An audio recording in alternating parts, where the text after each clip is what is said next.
या सगळ्या लोकप्रतिनिधींचं लोकप्रतिनिधी हे आपण एक शपथ घेतलेली असते, आपण ह्या सगळ्या लोकांच्या दायित्वाविषयी शपथ घेतलेली असते.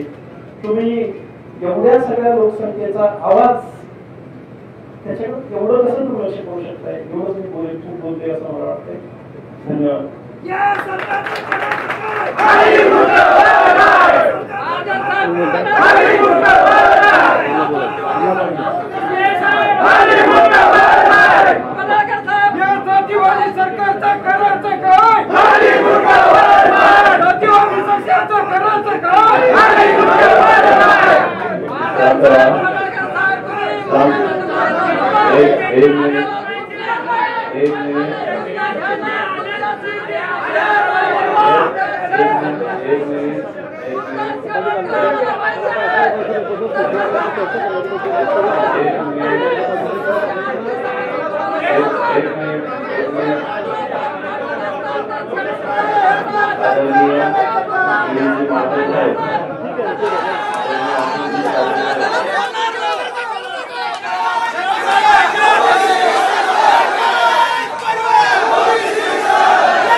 लेखी पत्र हवे आहे आणि ज्या 54 लाख मोदी मागच्या दाराने रातोरात वाटप करण्याचं काम सुरू आहे या तात्काळ बंद झाल्या पाहिजे. आणि दुसरी गोष्ट ज्या वाटप झाल्या यांच्यावर सुद्धा कारवाई झाली पाहिजे. राज्यकर्त्यांच्या कोणाच्या तरी इशाऱ्यावर जे अधिकारी कर्मचारी ओबीसीच एससी एसटी ना प्रमाणपत्र काढायचं म्हटलं तर 3-3 महिने लागतात साहेब. आणि याला 8-8 दिवसात आपल्या कर्मचाऱ्यांनी अधिकाऱ्यांनी कशा नोंदी दिल्या यांची सुद्धा निष्पक्षपाती चौकशी होऊन यांच्यावर अधिकाऱ्यावर कर्मचाऱ्यावर सुद्धा कारवाई झाली पाहिजे. आम्ही वारंवार शासनाला ही विनंती करत आहोत. आम्ही गरीब भटक्या विमुक्त जमातीमधले आहोत. आमच्या मागे पाठीशी काही राजकीय चेहरा नाही. आम्ही शेतकऱ्यांचे लेकर आहोत, सामान्य कुटुंबातले आहोत आणि तुम्हीच आमचे मायबाप आहात. सरकार हे सर्व जाती धर्माचं असतं. सरकार हे मायबाप असतं सर्वांचं आणि सरकारला सगळी मुलं सारखी असतात.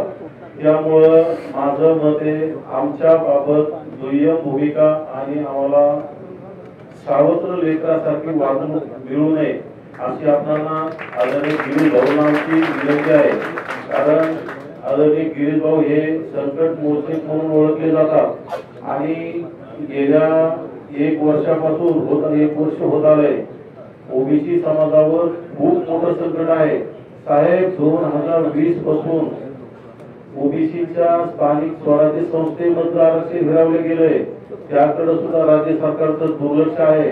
आमचे प्रतिनिधी अनेक ठिकाणी नगरपालिका नगरपंचायत निवडणुका झाल्या, ग्रामपंचायत झाल्या, त्या ठिकाणी सुद्धा आमच्या लोकांना प्रतिनिधित्व करायला मिळेल नाही की काय चाललंय या राज्यामध्ये. फुले शाहू आंबेडकरांचा महाराष्ट्र म्हणायचा आणि एका समाजांना रेड कार्पेट घालून त्या समोर आपलं मंत्रिमंडळ लोटांगण दाखवत आम्ही तिथं आता 9वा दिवस आहोत.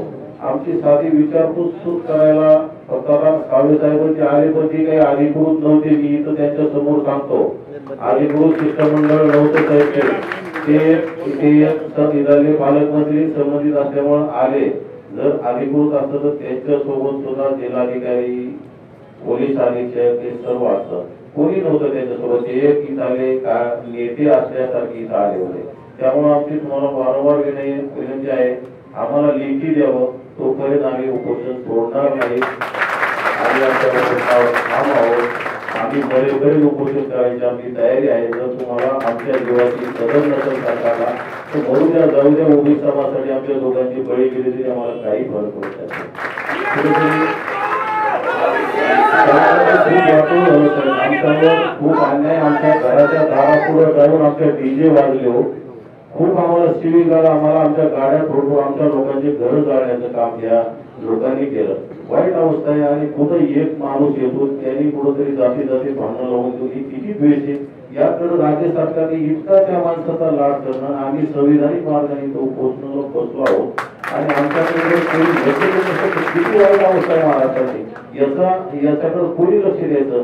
हा माझा तुमच्या सगळ्या राज्य सरकारवर आरोप आहे. आता तुम्हीच मायबाप आहात, तुम्ही सगळ्या लेकरांना सारखं धरावं. आमचा 29% आरक्षण अबाधित राहील असं आम्हाला लेखी द्यावं. आणि ज्या 54 लाख नोंदी वाढलेल्या आहेत या आम्ही रद्द करू. आणि जर देणाऱ्या याच्यावर कारवाई करू असं सुद्धा लेखी द्यावं. दुसरी गोष्ट, जरांगे म्हणतात आम्ही 80% ओबीसी मध्ये घुसलो आहोत आणि सरकार म्हणते ओबीसीला धक्का लागणार नाही. याच्याबद्दल सुद्धा आम्हाला काय तफावत हे सुद्धा लिहून द्यावं. एवढंच आपणास विनंती करतो. आणि आमची मागणी लवकरात लवकर आपल्याकडून मान्य होईल ही अपेक्षा ठेवतो. परंतु जोपर्यंत तुम्ही मागणी मान्य करत नाही तोपर्यंत आम्ही उपोषणावर ठाम आहोत. धन्यवाद.